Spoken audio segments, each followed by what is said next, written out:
Doncs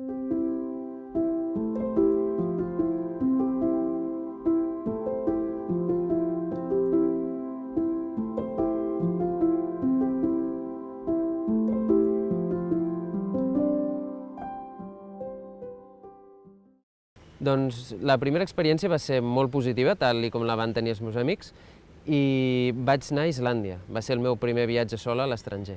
Llavors allà vaig anar a un poblat que era autosuficient, vaig tornar encantadíssim, em va aportar molt el fet de conviure amb tanta gent de països diferents.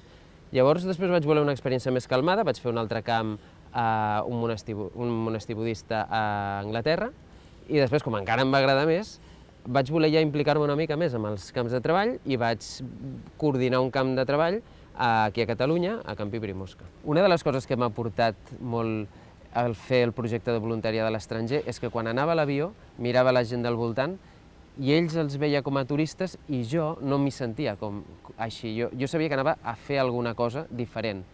I llavors els projectes de voluntariat són una gran oportunitat per participar activament d'una comunitat local d'un país, cosa que en un viatge normal això no pots fer-ho.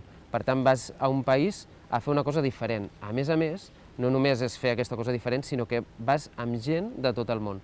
Per tant, l'oportunitat d'implicar-te en una comunitat local barrejada amb la convivència amb gent de tot el món fa que quan tornis a casa diguis «Ostres, no té res a veure amb un viatge o una experiència normal».